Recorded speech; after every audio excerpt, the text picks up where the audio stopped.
भारतीय संस्कृति, त्योहारों और विरासत की सुंदरता का जश्न मनाने वाला एक चैनल। आज हम आपको सोमवार व्रत की कथा सुनाएंगे।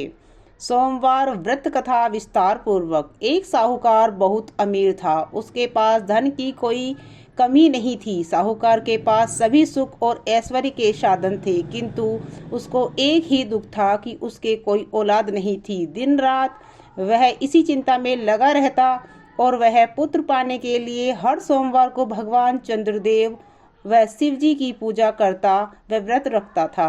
साहूकार की भोलेनाथ के प्रति ऐसी भक्ति देखकर एक बार माँ पार्वती जी ने शिव जी से कहा, हे नाथ, यह साहूकार आपका अनन्य भक्त है और सदैव ही आपका व्रत और पूजा भक्ति भाव से किया करता है। आप कृपा करके इसकी मनोकामना को पूरी कर दें।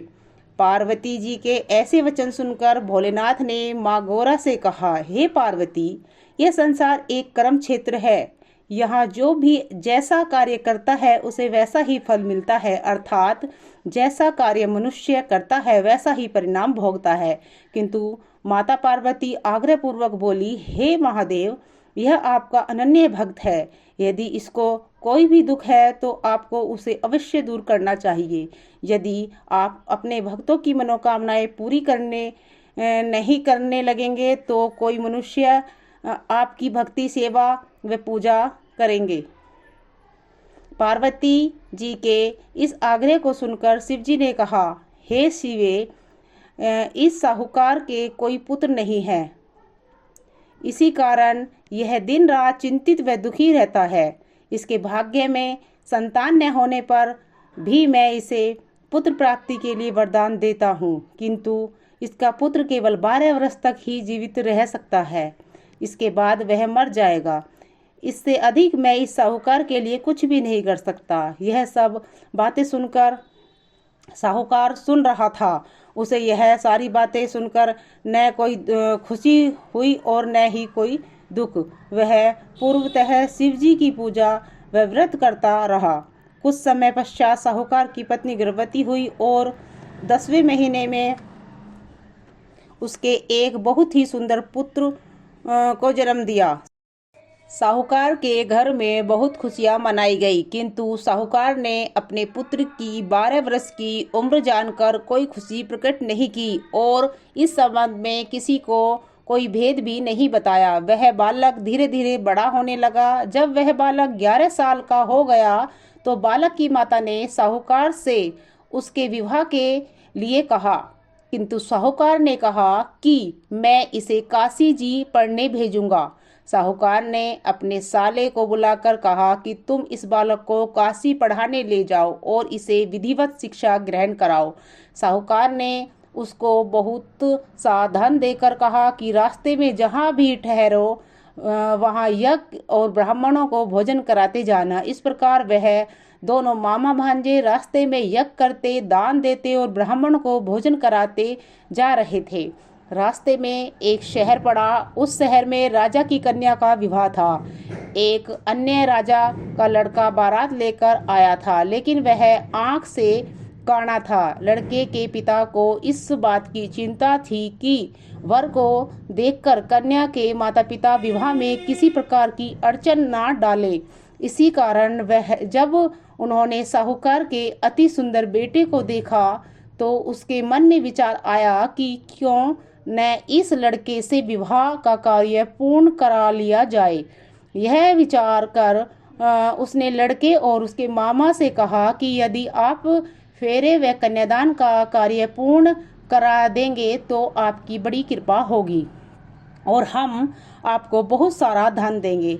साहूकार के लड़के और उसके मामा ने उस बात को स्वीकार कर लिया था। विवाह का काम भली प्रकार से पूरा हो गया। जब वह लड़का जाने लगा तो उसके चुपके से राजकुमारी की चुनरी पर लिख दिया कि तेरा विवाह मेरे साथ हुआ है, लेकिन जिसके साथ तुम्हें भेजा जाएगा वह एक आंख से काना है। मैं काशी जी को जा रहा हूँ। राजकुमारी ने जब इस प्रकार लिखा पाया तो उसने काणे राजकुमार के साथ जाने से इनकार कर दिया और कहा कि मेरा पति नहीं है, मेरा विवाह जिसके साथ हुआ है वह काशी जी गया है। विराजकुमारी के पिता ने यह जब सुना तो उसने अपनी कन्या को विदा करने से इनकार कर दिया। बारात वापस चली गई। उधर साहूकार का लड़का और उसका मामा काशी जी पहुँचे, जहाँ लड़के ने पढ़ना शुरू किया तथा अपना अतिरिक्त समय मामा भांजा यज्ञ दान आदि में व्यतीत करने लगे। इस प्रकार कई महीने बीत गए। जब लड़का 12 साल का हुआ तो उस दिन लड़के के मामा ने यज्ञ का आयोजन रखा था। अचानक ही लड़के की तबीयत खराब हो गई। लड़के के मामा ने कहा कि अंदर नाकर सो जाओ। लड़का अंदर जाकर सो गया। थोड़ी देर पश्चात लड़का मर गया। जब लड़के के मामा ने ईखा कि वह मर गया तो वह बहुत दुखी हुआ। उसने सोचा कि मैं पहले यज्ञ पूरा कर लूं, तब कुछ सोचूंगा। लड़के के मामा ने यज्ञ पूरा किया और फिर रोना प्रारंभ कर दिया। वह बहुत जोर जोर से रो रहा था। संयोगवश शिवजी और पार्वती उधर से जा रहे थे। पार्वती जी ने भगवान भोलेनाथ से कहा कि हे नाथ, कोई दुखी व्यक्ति रो रहा है, उसको कष्टों को दूर कर दो। जब शिवजी और पार्वती जी वहां पहुंचे तो उन्होंने देखा कि वह लड़का मरा पड़ा हुआ है।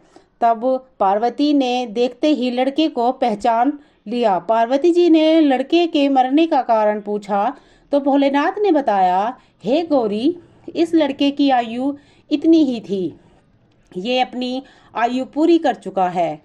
पार्वती जी ने विनम्रता पूर्वक कहा, महाराज, कृपा करके आप इस लड़के को जीवित कर दीजिए, नहीं तो इसके माता पिता इसके वियोग में तड़प तड़प कर अपनी जान दे देंगे। माता पार्वती जी बात सुनकर शिवजी ने लड़के को पुनः जीवित कर दिया। शिवजी की कृपा से लड़का जीवित हो गया। शिव शंकर व पार्वती जी शिव धाम चले गए। शिक्षा पूरी होने पर लड़का और उसका मामा पहले की तरह यज्ञ करते ब्राह्मणों को भोजन तथा दक्षिणा देते हुए अपने घर की ओर चल दिए।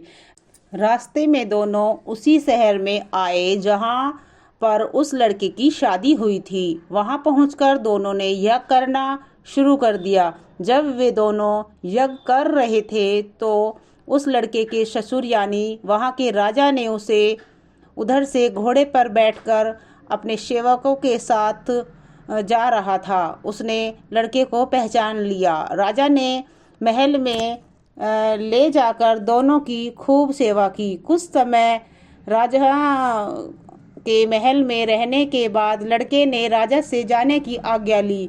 राजा ने अपने लड़की को लड़के के साथ विदा किया और साथ में बहुत सा धन व दास दासियों को भी भेजा।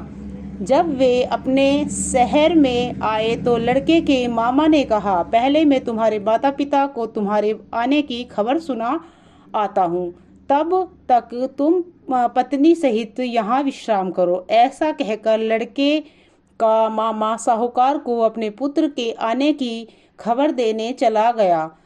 घर जाकर उसने देखा कि उसके बहन और बहनोई छत पर बैठे हुए हैं और उन्होंने यह प्रण रखा है कि यदि उनका बेटा जीवित लौट आया तो वह छत से नीचे उतर आएंगे, नहीं तो छत से कूदकर अपने प्राण त्याग देंगे। लड़के के मामा ने जब यह समाचार उन्हें सुनाया कि उनका लड़का जीवित लौट आया है तो उन्हें विश्वास नहीं हुआ।